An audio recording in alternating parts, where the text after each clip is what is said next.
ആഫ്രിക്കയിൽ നിന്ന് പോരുമ്പോഴത്തെ അതേ ജനിതകമല്ല നമ്മൾ ഈ ആൾക്കാർ ഇന്ത്യ വന്നപ്പോൾ അവരെങ്ങനെ ഇരുന്നു എന്ന് ചോദിച്ചാൽ അവരുടെ ഒരു തനി രൂപമുള്ള ആൾക്കാരുള്ളത് നമ്മുടെ ആൻഡോമാൻ നിക്കോബാർ ഐലൻഡിലാണ്.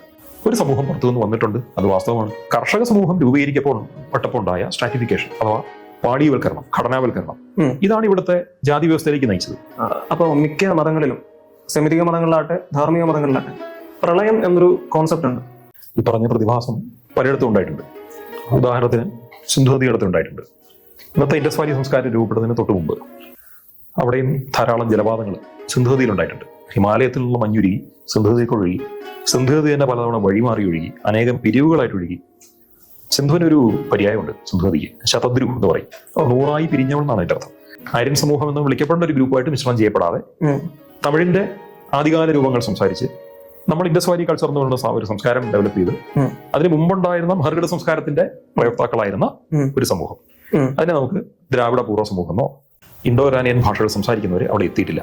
തന്നെ നമ്മുടെയൊക്കെ DNA എടുത്തിട്ട് പുറകോട്ട് പഠിക്കുകയാണെങ്കിൽ തെക്കേ ഇന്ത്യക്കാരെ നോക്കാം, വടക്കേ ഇന്ത്യക്കാരെ നോക്കാം, ഏറ്റവും പ്രാചീനമായിട്ടുള്ള മിശ്രണം ഉണ്ടായിരിക്കുന്നത് 3800 വർഷം മുമ്പാണ്. ദ്രാവിഡൻ എന്ന് വിളിക്കാവുന്നോ അല്ലെങ്കിൽ ദ്രാവിഡരുടെ പൂർവികർ എന്ന് വിളിക്കാവുന്നോ ആയിട്ടുള്ള ഒരു ജനത അവിടെ ഉണ്ടായിരുന്നു. അവരാണ് ഇൻഡസ് വാലി ഡെവലപ്പ് ചെയ്തത്. ഇത് മൈഗ്രേഷൻ ആണെന്നും ഇൻവേഷൻ ആണെന്നും പറയപ്പെടുന്നുണ്ട്.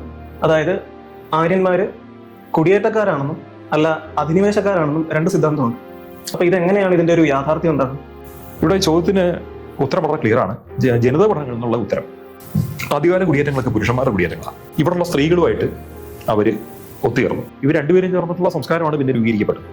രണ്ടു കൂട്ടരുടെ ആരാധനകൾ തമ്മിൽ മിക്സായി, സംസ്കാരങ്ങൾ തമ്മിൽ മിക്സായി, ഭാഷ തമ്മിൽ മിക്സായി.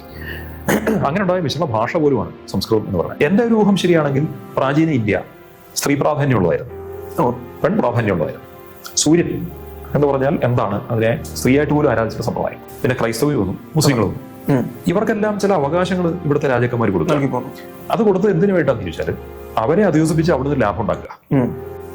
നിലവില് നമ്മുടെ ഇന്ത്യയിലുള്ള ആളുകളുടെ ജനസംഖ്യ എടുത്ത് നോക്കിക്കഴിഞ്ഞാൽ ഒരു ആര്യൻ അല്ലെങ്കിൽ ദ്രാവിഡൻ എന്ന് വിളിക്കാൻ പറ്റുന്ന രീതിയിൽ ഇതിന്റെ ഒരു മിശ്രിതം അല്ലെങ്കിൽ ഒരു ജനസംഖ്യാ അനുപാതത്തിലോ അല്ലെങ്കിൽ സ്ഥലത്തിന്റെ അനുപാതത്തിലോ അതിന്റെ ഒരു മിശ്രിതം എങ്ങനെയാണ് ഭിന്നിച്ചു കിടക്കുന്നത്?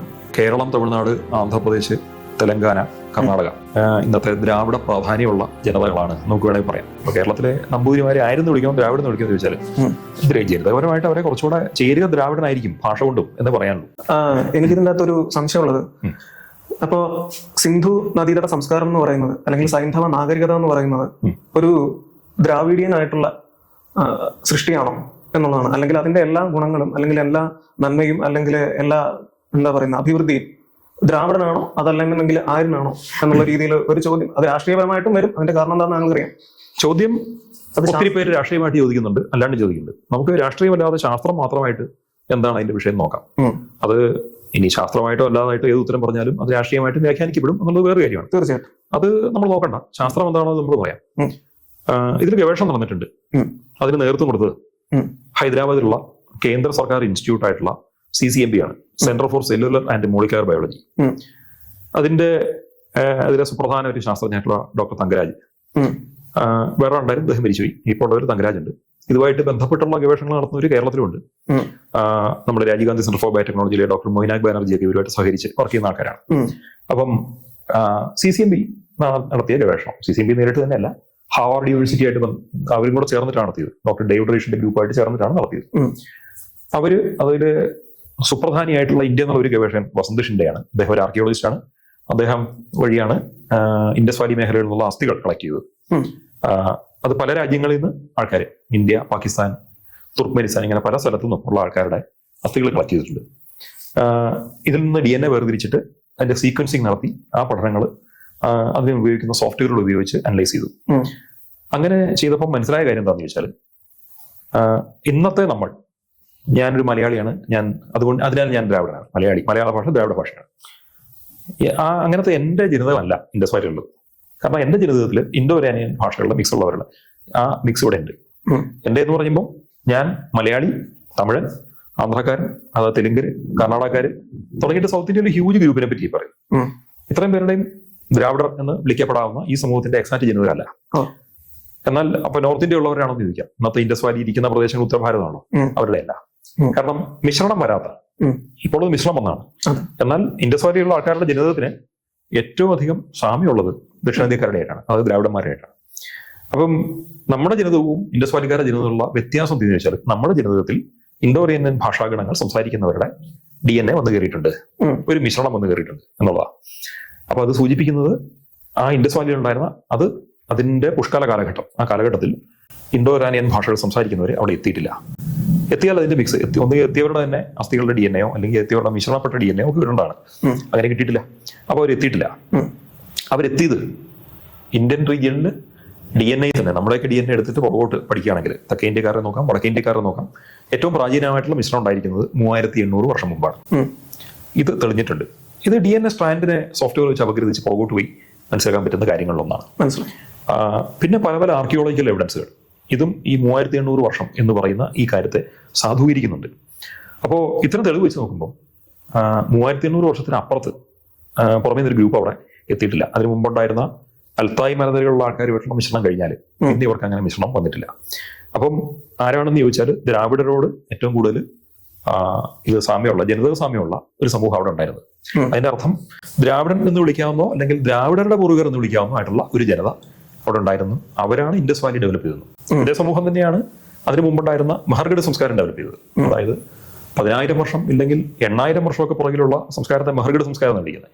കാരണം അതിന്റെ പാകിസ്ഥാനിലുള്ള മഹർഗഡിൽ നിന്നാണ് അതിന്റെ പലതിന്റെയും വസ്തുക്കൾ കിട്ടിയിരിക്കുന്നത്, ആർക്കിയോളജിക്കലായിട്ടുള്ള സാധനങ്ങളെല്ലാം. അവരുടെ നേർ പിൻഗാമികൾ തന്നെയാണ് ഇൻഡസ് വാലിക്കാർ. ഈ ഇൻഡസ് വാലിക്കാരുടെ പിൻഗാമികൾ തന്നെയാണ് യഥാർത്ഥത്തിൽ ഇന്ത്യൻ ജനത, വടക്കേ ഇന്ത്യയിലായാലും തെക്കേ ഇന്ത്യയിലായാലും. ഇൻഡസ് വാലിക്ക് കാലമായപ്പോഴത്തേക്ക് അവർ ടെക്നോളജിക്കലി ഒത്തിരി അഡ്വാൻസ്ഡ് ആയി. മഹർഗഡ് കാലഘട്ടത്തിൽ ചെളി കൊണ്ടാണ് വീടുണ്ടാക്കിയിരുന്നത്. അവിടെ പാടങ്ങളുണ്ടായിരുന്നു, ബാർലി ആയിരുന്നു കൃഷി ചെയ്യുന്നത്, ചെമ്പ് അവിടെ കണ്ടുപിടിക്കപ്പെട്ടിട്ടുണ്ട്.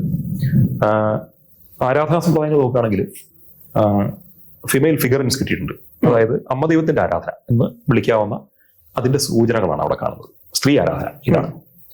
ഇപ്പൊ താങ്കൾ പറഞ്ഞു ഒരു 3800 വർഷങ്ങൾക്ക് മുൻപ് ഇൻഡോ ഇറാനിയൻ അല്ലെങ്കിൽ ഇപ്പൊ ആര്യൻ എന്ന് വിളിക്കപ്പെടുന്ന ഒരു സമൂഹം ഇന്ത്യയിലേക്ക് വന്നുവെന്നും അവര് ഇവിടെ ഉണ്ടായിരുന്ന സമൂഹമായിട്ട് മിശ്രിതമായെന്ന് നോക്കി. അപ്പൊ അങ്ങനെ ആയിരിക്കുന്ന സമയത്ത് എനിക്കൊരു ചോദ്യമുള്ളത്, ഇത് മൈഗ്രേഷൻ ആണെന്നും ഇൻവേഷൻ ആണെന്നും പറയപ്പെടുന്നുണ്ട്. അതായത് ആര്യന്മാര് കുടിയേറ്റക്കാരാണെന്നും അല്ല അധിനിവേശക്കാരാണെന്നും രണ്ട് സിദ്ധാന്തമുണ്ട്. അപ്പൊ ഇതെങ്ങനെയാണ്, ഇതിന്റെ ഒരു യാഥാർത്ഥ്യം എന്താണ്?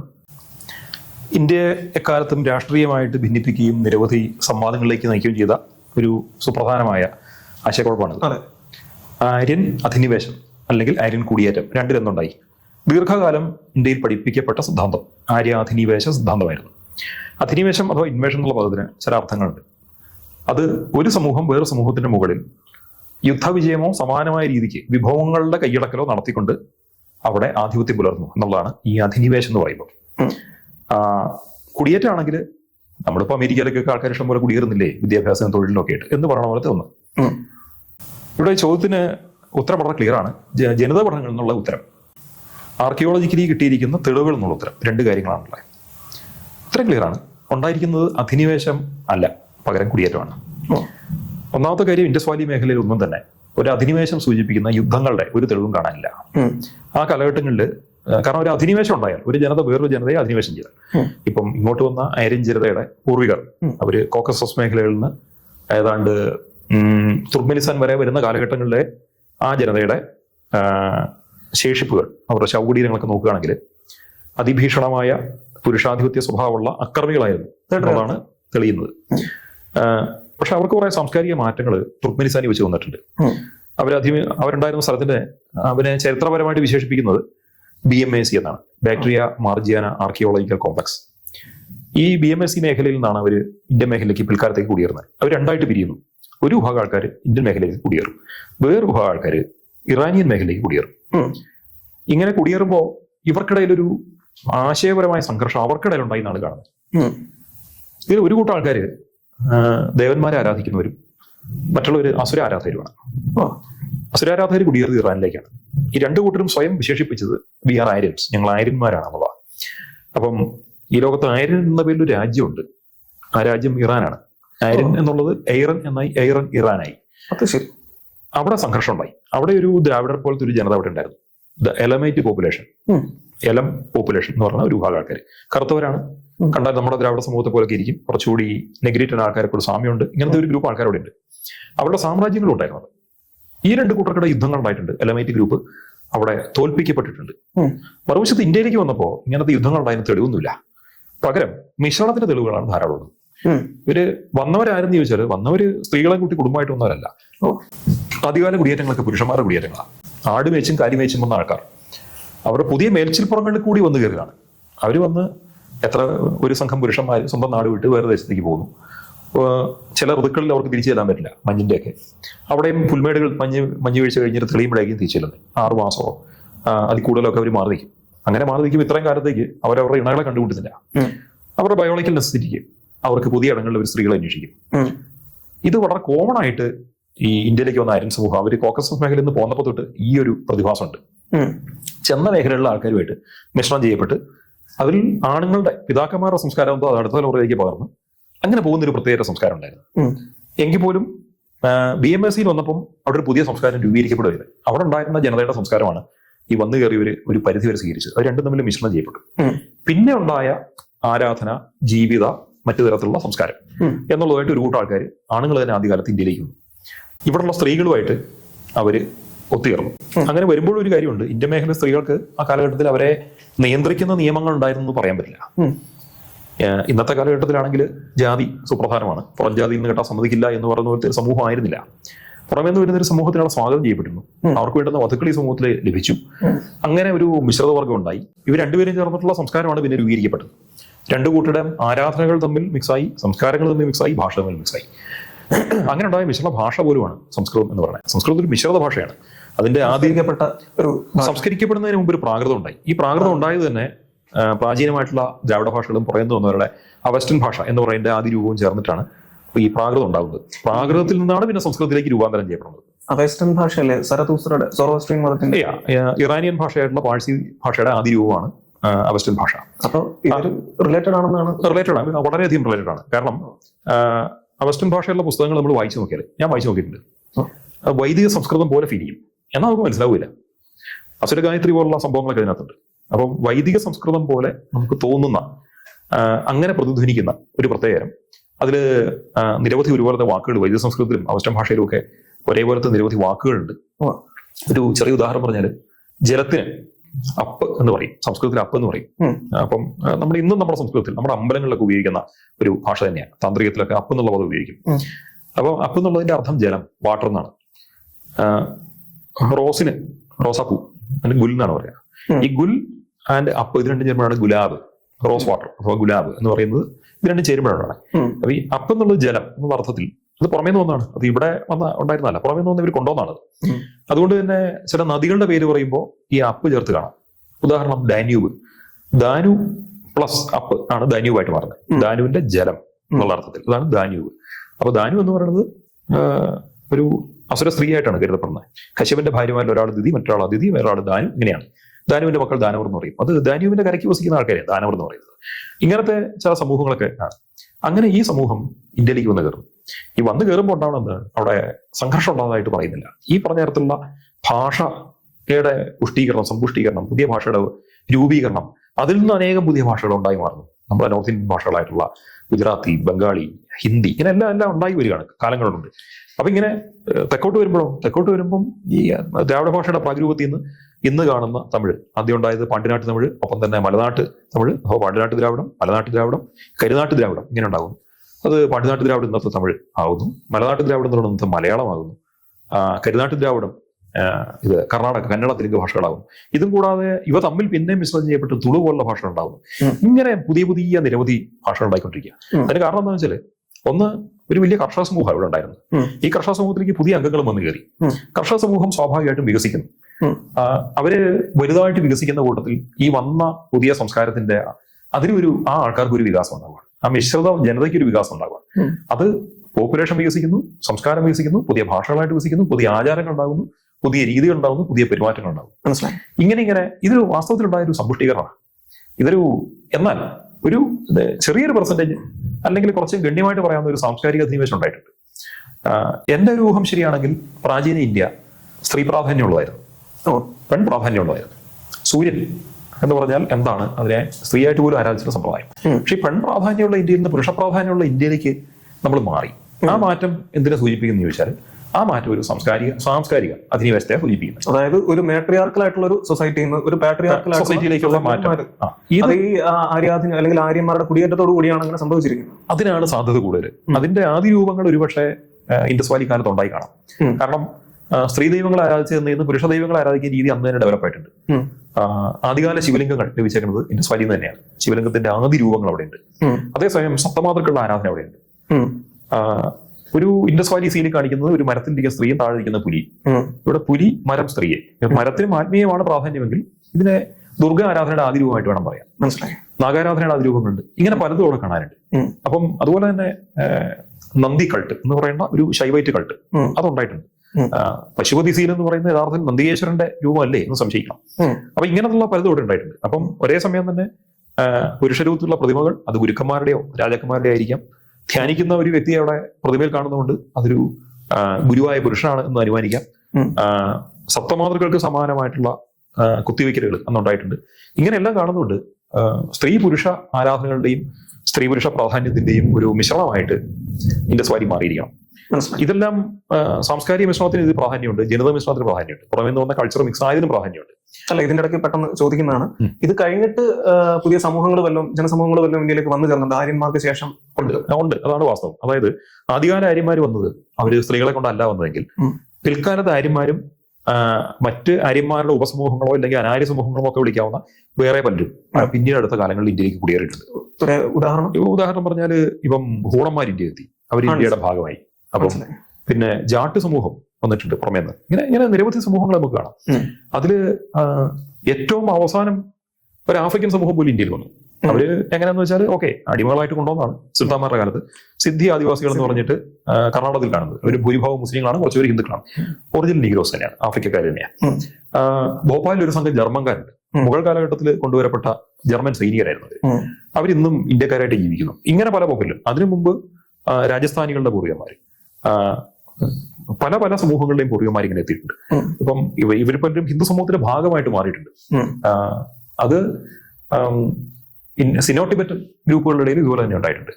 അസം മേഖലയിലുള്ള രാജവംശങ്ങളൊക്കെ അവര് ജനിതകപരമായിട്ട് അവര് മംഗോളിയൻ വിഭാഗത്തിൽപ്പെടണം. പക്ഷെ അവർ ഹിന്ദുക്കളാണ്, ഹിന്ദു ദൈവങ്ങളെ ആരാധിക്കുന്നു, ക്ഷേത്രങ്ങൾ ഉണ്ടാക്കുന്നു. അവർ മുഗളന്മാരുമായിട്ട് വലിയ യുദ്ധങ്ങൾ ഏർപ്പെട്ടിട്ടുണ്ട്. ഇങ്ങനെയുള്ള രീതികൾ അവിടെ കാണാം. ഇവിടുത്തെ ഒരു പൊതുധാരയിലേക്ക്, ഒരു സംസ്കാര ധാരയിലേക്ക് അവർ ലയിച്ചു ചേരുകയുണ്ടായത്. അതേസമയം പടിഞ്ഞാറേ ഇന്ത്യയിൽ ഇതുപോലെ തന്നെ ഉണ്ടായി. ജാട്ടുകളുടെ പൂർവികന്മാർ ഇങ്ങനെ വന്നാണ്. അത് കൃത്യമായിട്ട് പറയാം. മനസ്സിലായി. അതായത് ചുരുക്കി പറഞ്ഞു കഴിഞ്ഞാൽ ഇപ്പോ നമ്മളെക്കാൾ ഉപരി, അതായത് ഇപ്പോഴത്തെ നമ്മളെക്കാൾ ഉപരി, ഇപ്പൊ ജീവിക്കുന്ന ജനസമൂഹത്തിനേക്കാൾ ഉപരി അന്നത്തെ ആളുകൾ കൂടുതൽ മതത്തിലുപരി വിശ്വസിച്ചിരുന്ന അല്ലെങ്കിൽ പ്രാധാന്യം കൊടുത്തിരുന്നത് അവരുടെ എന്താ പറയാ ശാസ്ത്രീയ ചിന്താഗതിക്കോ അല്ലെങ്കിൽ എന്താ പറയുക ഒരു സർവൈവലിനോ അല്ലെങ്കിൽ അങ്ങനെയൊക്കെ ആയിരുന്നു. ശാസ്ത്രീയ ചിന്താഗതി എന്നുള്ളതിനപ്പുറത്ത് അതൊരു സർവൈവൽ ആൻഡ് ഷെയറിങ് എന്നുള്ളത്. നമ്മുടെ സമൂഹത്തിന് ആവശ്യമുള്ള ഒന്ന് മറ്റൊരാൾ കൊണ്ടുതരുന്നുണ്ടെങ്കിൽ അവരോട് സ്വാഗതമുണ്ട് എന്ന് പറയുന്നതാണ് ഏറ്റവും ലളിതമായിട്ട് പറഞ്ഞാൽ. അതിനെ സാമ്പത്തിക ശാസ്ത്രം എന്ന് പറയാം, ജീവിതശാസ്ത്രം എന്ന് പറയാം, ഇങ്ങനെ എന്തെങ്കിലുമൊക്കെ പറയാം. പക്ഷെ ആൾക്കാർ ഇങ്ങനെ വന്നിരുന്നു. ഇപ്പം ഇന്ന് ഹിന്ദു മുസ്ലിം തമ്മിലുള്ള വിടവ് ഇന്ത്യയിലെമ്പാടുണ്ട്. കേരളം എന്ന ഇക്കാര്യത്തിൽ വളരെ മതേതര ഉദാരമായിരുന്നു പറഞ്ഞു. പണ്ട് തന്നെ മുസ്ലിങ്ങൾ വന്നിട്ടുണ്ട്, അവർക്കുള്ള രാജാക്കന്മാർ ഇടം കൊടുത്തു. അടിസ്ഥാനപരമായിട്ട് അതൊരു ഉദാരതയല്ല, അത് സാമ്പത്തിക ശാസ്ത്രമാണ്. പിന്നെ എക്കണോമിക്സിന്റെ ബേസിലാണ് പഠിക്കേണ്ടത്. സമ്പദ് വ്യവസ്ഥയെ പരിപോഷിപ്പിക്കുന്ന ഒരു ഘടന ഉണ്ടായി എന്ന് മാത്രമേ ഉള്ളൂ. കാരണം കേരളത്തിലെ അന്നത്തെ പൊതുജനത കച്ചവടങ്ങളിൽ അധികം ശ്രദ്ധിച്ചിരുന്നില്ല. കച്ചവടങ്ങൾ നടത്തുകയും അതിൽ നിന്ന് ആറിൽ നിന്ന് ടാക്സ് ഗവൺമെന്റിന് കിട്ടുകയും ചെയ്തത് കച്ചവടത്തിൽ വിദഗ്ധരായിട്ടുള്ള ഒരു കൂട്ടം ആൾക്കാർ വന്നപ്പോഴാണ്. അപ്പൊ അങ്ങനെ വന്ന ആദ്യ സമൂഹങ്ങളിൽ റോമാക്കാരുണ്ട്, ജൂതന്മാരുണ്ട്. റോമാക്കാരെന്നവരുടെ പിൻഗാമികളുണ്ടോ എന്ന് നമുക്കറിയില്ല. ജൂതന്മാരുടെ പിൻഗാമികളുണ്ട്. പിന്നെ ക്രൈസ്തവർ വന്നു, മുസ്ലിങ്ങൾ വന്നു. ഇവർക്കെല്ലാം ചില അവകാശങ്ങൾ ഇവിടുത്തെ രാജാക്കന്മാർ കൊടുത്തു. അത് കൊടുത്തത് എന്തിനു വേണ്ടിയിട്ടാന്ന് ചോദിച്ചാൽ അവരെ അധിവസിപ്പിച്ച് അവിടുന്ന് ലാഭം ഉണ്ടാക്കുക. അപ്പം രാജാവിന് മുതലുണ്ടാക്കുക. അപ്പോ ഇന്റർനാഷണലി പല കച്ചവടങ്ങളും നടക്കുകയാണ്. ഏറ്റവും രസമുള്ള ഒരു കാര്യം എന്ന് വെച്ചാൽ നമ്മളിന്നിപ്പോ ഒരാൾക്കൊരു ബിസിനസ് ടൈക്കൂൺ അവാർഡ് കൊടുത്താൽ എങ്ങനെയിരിക്കും എന്ന് പറഞ്ഞ പോലത്തെ ഒരു ബിരുദദാനം പോലും പണ്ട് നടന്നിട്ടുണ്ട്. ചേരമാൻപെരുമാള് ഒരു ജൂതന് ഒരു പ്രത്യേക പദവി കൊടുക്കുന്നു, അഥവാ ബിരുദം കൊടുക്കുന്നു. അത് ലോകമാൻ പെരിഞ്ചട്ടി എന്ന് പറഞ്ഞു. പെരുംചട്ടി എന്നുവെച്ചാൽ വലിയ കച്ചവടക്കാരൻ, ബിസിനസ് ടൈക്കൂൺ അതിന്റെ അർത്ഥം. അന്നത്തെ ഒരു ഭാഷ, ദ്രാവിഡ ഭാഷയിൽ പെരുംചട്ടി എന്ന് പറയുമ്പോൾ ഇന്നത്തെ ഭാഷയിൽ ബിസിനസ് ടൈക്കൂൺ, അതും ഗ്ലോബൽ ബിസിനസ് ടൈക്കൂൺ, ലോകം മുഴുവൻ കച്ചവടം നടന്ന ഒരാൾക്ക് ഒരു അംഗീകാരം കൊടുത്തേക്കാണ്. ഇത്തരം ഇതൊക്കെ അടിസ്ഥാനമായിട്ട് സൂചിപ്പിക്കുന്നത് ഈ സാംസ്കാരിക മിശ്രണം ബേസിക്കലി ഒരു ഇക്കണോമിക്സ് തിയറിയുമായിട്ട് ബന്ധപ്പെടുന്നതാണ് എന്നുള്ളതാണ്. അപ്പോൾ അതെന്തിനു വേണ്ടിയിട്ടാണ്? രാജാക്കന്മാരുടെ കാലത്ത് സർവൈവലാണെങ്കിൽ അതിലും കുറച്ചുകൂടെ പഴയ കാലത്ത് അല്ല രാജാക്കന്മാരുടെ കാലത്ത് ടാക്സിന് വേണ്ടിയിട്ടാണെങ്കിലും അതിന് കുറച്ചുകൂടെ പഴയ കാലത്ത് സർവൈവലിന് വേണ്ടിയിട്ടാണ്, നിലനിൽപ്പിന് വേണ്ടിയിട്ടാണ്, പരസ്പരം വിഭവങ്ങൾ ഷെയർ ചെയ്യാൻ വേണ്ടിയിട്ടാണ്. മനസ്സിലായി. ഇതിൽ അവസാനമായിട്ട് എനിക്ക് ചോദിക്കാനുള്ളത്, നിലവില് നമ്മുടെ ഇന്ത്യയിലുള്ള ആളുകളുടെ ജനസംഖ്യ എടുത്ത് നോക്കിക്കഴിഞ്ഞാൽ ഇതിൻ്റെ അകത്ത് ഇപ്പൊ ഈ ദ്രാവിഡം എന്ന് പറയുന്നത് അല്ലെങ്കിൽ ആര്യന്മാരെന്ന് പറയുന്നത്, അത് നേരത്തെ താങ്കൾ തന്നെ പറഞ്ഞു അതൊക്കെ ഒരു റഫ് എസ്റ്റിമേറ്റ് ആണ് എന്നുള്ളത് പറഞ്ഞു. അങ്ങനെയാണെങ്കിലും ഒരു ആര്യൻ അല്ലെങ്കിൽ ദ്രാവിഡൻ എന്ന് വിളിക്കാൻ പറ്റുന്ന രീതിയിൽ ഇതിന്റെ ഒരു മിശ്രിതം അല്ലെങ്കിൽ ഒരു ജനസംഖ്യാ അനുപാതത്തിലോ അല്ലെങ്കിൽ സ്ഥലത്തിന്റെ അനുപാതത്തിലോ അതിന്റെ ഒരു മിശ്രിതം എങ്ങനെയാണ് ഭിന്നിച്ചു കിടക്കുന്നത്? ഇതിനകത്ത് കേരളം, തമിഴ്നാട്, ആന്ധ്രാപ്രദേശ്, തെലങ്കാന, കർണാടക എന്നീ 5 വലിയ സൗത്ത് ഇന്ത്യൻ സ്റ്റേറ്റ്സിലെ ഭൂരിഭാഗ ജനതയും ഇതിലെ ഇന്നത്തെ ദ്രാവിഡ പ്രാധാന്യമുള്ള ജനതകളാണ് നമുക്ക് വേണമെങ്കിൽ പറയാം. ഇവരുടെ ഇടയ്ക്ക് തന്നെ ആര്യ സംസ്കാരത്തിലുള്ള ബ്രാഹ്മണ സമൂഹം പോലുള്ളവരുണ്ട്, ചിലതരം ക്ഷത്രിയന്മാരുണ്ട്, ചില വൈശ്യന്മാരുണ്ട്, ഇല്ലാന്നല്ല. എങ്കിൽ പോലും സൗത്ത് ഇന്ത്യ യഥാർത്ഥ ക്ഷത്രിയനോ യഥാർത്ഥ വൈശ്യരോ ഇല്ല. പുറമേ നിന്ന് വന്ന ബ്രാഹ്മണരുടെ പിൻഗാമികളിവിടെ ഉണ്ട്. ഇവിടെയുള്ളവരുമായിട്ട് മിശ്രണം ചെയ്യപ്പെട്ടിട്ട് സംസ്കൃതത്തിന് സ്വന്തം ജീവിതത്തിൽ പ്രാധാന്യം കൊടുത്ത് ഉത്തരേന്ത്യയിൽ നിന്ന് വന്നപ്പോൾ കൊണ്ടുവന്ന ആരാധനാ സമ്പ്രദായങ്ങളും വേദവും ഒക്കെ പരിപാലിച്ചു പോകുന്ന, വേണമെങ്കിൽ നമുക്ക് ആര്യം വിളിക്കാൻ ഒരു സമൂഹം കൂടെ ഉണ്ടെന്ന് മാത്രം. ഒരു പരിധിവരെ അവരെ ദ്രാവിഡെന്ന് വിളിക്കുന്നതായിരിക്കും ശരി. ഇപ്പൊ കേരളത്തിലെ നമ്പൂതിരിമാരെ ആയിരുന്നു വിളിക്കണം, ദ്രാവിഡെന്ന് വിളിക്കുന്നത് ചോദിച്ചാൽ ജനിതകപരമായിട്ട് അവരെ കുറച്ചുകൂടെ ചേരുക ദ്രാവിഡനായിരിക്കും ഭാഷ കൊണ്ടും എന്ന് പറയാനുള്ളൂ. പക്ഷേ അമ്മ വഴിയുള്ള ബന്ധം എങ്കിലും പൂർണ്ണമായിട്ട് ദ്രാവിഡിയനാണ്. അതെ, ആ വഴിക്ക്. പിന്നെ പുറമേന്ന് ഒരു അച്ഛൻ സംസ്കാരം ജനിതത്തിൽ കൂടെയും ആരാധനകളിൽ കൂടെയും വൈദിക സംസ്കാരത്തിൽ കൂടെ ഇവിടെ എത്തിയിട്ടുണ്ട്. അതുകൊണ്ടാണ് അവർ ആര്യന്മാരാണെന്ന് വേണമെങ്കിൽ പറയാവുന്നുള്ളൂ. ബേസിക്കലി തമിഴ്നാട്ടിലെയും കേരളത്തിലെയൊക്കെയുള്ള ബ്രാഹ്മണ സമൂഹങ്ങൾക്ക് ആര്യത്വം തിരി കുറവായിരിക്കാം എന്നാണ് എനിക്ക് തോന്നിയിട്ടുള്ളത്. അവര് സംസ്കൃതം കൊണ്ടുവന്ന് ഇവിടെ എത്ര മിശ്രണം ചെയ്യാൻ നോക്കിയിട്ടും അത് പറ്റിയിട്ടില്ല. അവരുടെ സമൂഹത്തിന്റെ മുഴുവൻ പേരും സംസ്കൃതം സംസാരിച്ചിരുന്നു എന്ന് ചോദിച്ചാൽ സംശയമാണ്. അതുകൊണ്ട് സംസ്കൃതം എങ്ങനെയും സംസാരിക്കട്ടെന്ന് വെച്ചിട്ടായിരിക്കും ഭക്ഷണം കഴിക്കുമ്പോൾ സംസ്കൃതം പറയാവുള്ളൂ. ഇത് റൂളൊക്കെ പണ്ട് കൊണ്ടുവന്നത് അല്ല, എന്നാലെങ്കിലും പറയുമല്ലോ. തോലകവി ഒരു നിയമം തന്നെ ഉണ്ടായിരുന്നു. ഒരു നിയമം എന്ന് വെച്ചാൽ ഒരു ചട്ടം നിർബന്ധമായിട്ട് പറയാനൊന്നുമില്ല. അതിന് അന്ന് സംസ്കൃതം പഠിക്കുന്ന വിദ്യാർത്ഥികൾക്ക് അതിന് ഒരു നിർദ്ദേശം. അതിനപ്പം അതിനെക്കുറിച്ച് രസകരമായ കഥകളുണ്ട്. തോലകവിയെ പോലുള്ളവര്. തോലകവി പഠനത്തിൽ വളരെ മോശമായിരുന്നു. അദ്ദേഹത്തിന് സംസ്കൃതം പറയാന്ന് വെച്ചാൽ വളരെ ബുദ്ധിമുട്ട്. അപ്പോ ഊണ് കഴിക്കാൻ പുള്ളിക്ക് ഒന്നും മിണ്ടാൻ പറ്റില്ല, കാരണം സംസ്കൃതത്തിൽ വേണമല്ലോ പറയാൻ. അപ്പൊ ഇദ്ദേഹം ഒന്നും മിണ്ടില്ല എന്നുള്ളതുകൊണ്ട് തോലന്റെ മുന്നിൽ അദ്ദേഹത്തിന് അമ്മയിരിക്കുന്നു. അമ്മയുടെ പുറകെ ഇരിക്കുന്ന പെട്ടിയിൽ നിന്ന് അവിടുത്തെ ഒരു വേലക്കാരി ഇത് ചക്കി എന്തെങ്കിലുമൊക്കെ മോഷ്ടിക്കുന്നു. അവസാനം പുള്ളി സംസ്കൃതത്തിൽ പറയാൻ വയ്യായിട്ട് പുള്ളി പറഞ്ഞ് സംസ്കൃതവും മലയാളം കൂടെ ചേർത്ത് പറഞ്ഞു ഒപ്പിക്കുകയാണ്. ചക്കി പത്തായത്തിൽ കയറി എന്ന് പറയാനായിട്ട് മനസ്സിദശായം പാശി എന്ന് പറഞ്ഞു എന്നാണ് കഥ. കഥയാണ്. ഈ ഒറിജിനലി ഉണ്ടായില്ലോ എന്നറിയില്ല. പക്ഷെ ഈ കഥ സൂചിപ്പിക്കുന്നത് സംസ്കൃതം നിങ്ങൾ എങ്ങനെയൊന്നും സംസാരിക്കുക എന്നുള്ള ഒരു കൾച്ചറിലേക്ക് ഒന്ന് എത്തിക്കാൻ ശ്രമിച്ചു എന്നുള്ളതാണ്. ഇത് പറ്റുന്നവരും അല്ലാത്തവരുണ്ട്. ജനിച്ചു വീഴുമ്പോഴേ തൊട്ട് സംസാരിക്കുന്ന മലയാളമാണെങ്കിൽ ഒരു പുതിയ ഭാഷ സംസാരിക്കാൻ അത്ര എളുപ്പമായിരിക്കില്ല. മിടുക്കന്മാരായിട്ടുള്ളവർ നന്നായിട്ട് സംസാരിക്കും. അവരെ സെലക്ട് ചെയ്ത് വേദങ്ങൾ പഠിപ്പിക്കും. അവർ ചിലപ്പോൾ കൃതികൾ എഴുതും. അവര് അന്നത്തെ ശാസ്ത്രം അല്ലെങ്കിൽ സാഹിത്യം, ആരാധനാ കാര്യങ്ങൾ ഇതുമൊക്കെ ആയിട്ട് ബന്ധപ്പെട്ട പുസ്തകങ്ങൾ രചിച്ചിട്ടുണ്ടാവും. അങ്ങനെയുള്ള, പക്ഷെ അവർ ന്യൂനപക്ഷമായിരിക്കും. എങ്കിൽ പോലും ഇങ്ങനെയാണ്. പിന്നെ ഇന്ത്യൻ ജനതയായിട്ട് 40% ഈ തെക്കേ ഇന്ത്യ സ്റ്റേറ്റുകളിലാണ് കിടക്കുന്നത്. പിന്നെ മറാഠി ജനതയിൽ ഭാഷാന്തരമായിട്ട് മറാഠി ഒരുപക്ഷെ ഒരു ഇൻഡോറാനിയൻ ഭാഷാ ഗണത്തിൽപ്പെടുത്താമെങ്കിലും അവിടുത്തെ ജനതയിൽ വലിയൊരു ശതമാനം സൗത്ത് ഇന്ത്യക്കാരുടെ പ്രഭാവമുണ്ട് എന്ന് വേണം പറയാനായിട്ട്. മഹാരാഷ്ട്ര മേഖലയ്ക്ക്, കാരണം ഇത് കർണാടകത്തിന്റെ ആന്ധ്രയുടെ വളരെ അടുത്ത് കിടക്കുന്നവരാ. ഈ രണ്ട് കൾച്ചറും അങ്ങോട്ടും ഇങ്ങോട്ടും വളരെ മിക്സ് ആയിട്ട് കിടക്കുന്ന ഒന്നാണുള്ളത്. മാത്രമല്ല പരശുരാമന്റെ സപ്തകൊങ്കണങ്ങൾ നോക്കുകയാണെങ്കിൽ മഹാരാഷ്ട്ര വിട്ടിട്ട് തെക്കോട്ട് വരും. ഉത്തരഭാരതം കഴിഞ്ഞ പാതാളം എന്നുവെച്ചാൽ പണ്ടത്തെ സൗത്ത് ഇന്ത്യ, അതിലേക്ക് കടക്കുന്ന വഴി എന്ന് പറഞ്ഞാൽ വൈതരണി കടന്നു വേണം പോകാൻ. വൈതരണി എന്ന് പറഞ്ഞാൽ നദിയുടെ സ്ഥാനം ബോംബെയുടെ വടക്കാണ്, മുംബൈയുടെ വടക്കായിട്ടാണ്. അപ്പൊ അവിടെ തൊട്ട് ഇങ്ങോട്ട് നമ്മൾ പണ്ടത്തെ പാതാളദേശം, ഇതാണ് തെക്കേ ഇന്ത്യക്കാരുടെ നാട് എന്ന് പറയണമെങ്കിൽ ഒരു വലിയൊരു ഏരിയ തന്നെ വരുന്നുണ്ട്. എങ്കിലും നമുക്ക് കണക്ക് കൂട്ടാം, ഏതാണ്ട് 40% ഇന്ത്യൻ പോപ്പുലേഷനും 40% ഭൂമിയും എന്ന് പറയുന്നത് തെക്കേ ഇന്ത്യയിലാണ്. ആ തെക്കേ ഇന്ത്യയാണ് ഒരു ദ്രാവിഡ മേഖലയായിട്ട് പറയാവുന്നത്. ആര്യൻ ഭാഷാ മേഖലകൾ എന്ന് പറയുകയാണെങ്കിൽ അത് ഇന്ത്യയുടെ പടിഞ്ഞാറ് അതിർത്തി തുടങ്ങിയിട്ട് രാജസ്ഥാൻ, ഗുജറാത്ത് മേഖലകളിൽ തുടങ്ങിയിട്ട് ബംഗാൾ വരെയുണ്ട്. എന്നാൽ വടക്കിഴക്കൻ സംസ്ഥാനങ്ങളിൽ കുറച്ചുകൂടി സിനോ ടിബറ്റൻ ഭാഷകൾക്ക് പ്രാധാന്യമുണ്ട്. ഇതിനിടയ്ക്ക് തന്നെ ഇതേ ബംഗാളില്, ഒറീസയില്, ഝാർഖണ്ഡില്, ഛത്തീസ്ഗഡില്, മധ്യപ്രദേശിലൊക്കെ മുണ്ട ഭാഷകൾ സംസാരിക്കുന്ന വേറൊരു വലിയ ഗ്രൂപ്പുണ്ട്. അവരെ ആര്യൻ ഭാഷകൾ സംസാരിക്കുന്നവർ പറയാൻ പറ്റില്ല.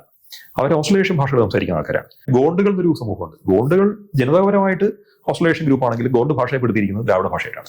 ഉത്തരേന്ത്യയിലെ 5 സംസ്ഥാനങ്ങളിൽ ഈ ദ്രാവിഡ ഭാഷ ഉണ്ട്. അങ്ങനെ ഒരു പ്രത്യേകതയുണ്ട്. പാകിസ്ഥാനിൽ പോലും ഒരു ദ്രാവിഡ ഭാഷയുണ്ട്, ബ്രഹുയി എന്നാണ് അതിന്റെ പേര്. അപ്പൊ ദ്രാവിഡ ഭാഷയ്ക്ക് പലയിടത്തും ഇന്ന് അതിന്റെ പോക്കറ്റ്സിൽ ഒരു നിലനിൽപ്പും ചിലയിടത്തിൽ വികാസം ഉണ്ടായിട്ടുണ്ട്. എങ്കിലും അത് പുഷ്കലമായിട്ട് നിൽക്കുന്നത് തെക്കേ ഇന്ത്യയിലാണ്. ഇതാണ് പറയാവുന്നത്. മനസ്സിലായി. അപ്പോ ഈ വിഷയത്തിനെ പറ്റി, അതായത് ഇത് കാണുന്ന ഏതൊരാൾക്കും, ഏതൊരു സാധാരണ വ്യക്തിക്കും ഒരു മിനിമം അവബോധം ഈ വിഷയത്തിനെ പറ്റി ഉണ്ടായി കാണും എന്ന് പ്രതീക്ഷിക്കുന്നു. ആര്യൻ അല്ലെങ്കിൽ ദ്രാവിഡൻ എന്ന് പറയുന്ന പദങ്ങൾ ഏകദേശം എന്താണ് എന്ന് മനസ്സിലാക്കാനുള്ള അവബോധമെങ്കിലും ഡോക്ടർ ബൽറാമ കൈമളിന്റെ ഈ ഒരു ചർച്ചയിൽ നിന്നും നമുക്ക് മനസ്സിലാക്കി കാണും എന്ന് പ്രതീക്ഷിക്കുന്നു. ഇതുപോലെ സാർ ഇതിനെപ്പറ്റിയുള്ള ചർച്ചകൾ അല്ലെങ്കിൽ ഇതിനെപ്പറ്റി ഒരുപാട് വിമർശനങ്ങളും വരുന്നുണ്ട്. അപ്പൊ താങ്കൾ പറയുന്ന ഒരുപാട് കാര്യങ്ങൾക്ക് തന്നെ വിമർശനങ്ങളും അല്ലെങ്കിൽ എതിരഭിപ്രായങ്ങളും ഉണ്ടാകാറുണ്ട്. മാത്രമല്ല ഇത് ഭാഷാപരമായിട്ട് അല്ലെങ്കിൽ ഇതെങ്ങനെയാണ് ദ്രാവിഡൻ ആര്യം എന്നുള്ളത് ഭാഷാപരമായിട്ട് ബന്ധപ്പെട്ട് കിടക്കുന്നതിനെ പറ്റി കൂടുതൽ ചർച്ച ചെയ്യേണ്ടതുണ്ട് ഭാവിയിൽ. പക്ഷെ തൽക്കാലം നമുക്ക് ഈ ഒരു എപ്പിസോഡ് വൈൻഡപ്പ് ചെയ്യാം. ഈ ചർച്ചയിൽ പങ്കെടുത്തതിനും മൈൻഡ് മാപ്സിന്റെ പേരിലും എന്റെ പേരിലും ഒരുപാട് നന്ദി സ്നേഹവും അറിയിക്കുകയാണ്. Thank you. നന്ദി, നമസ്കാരം.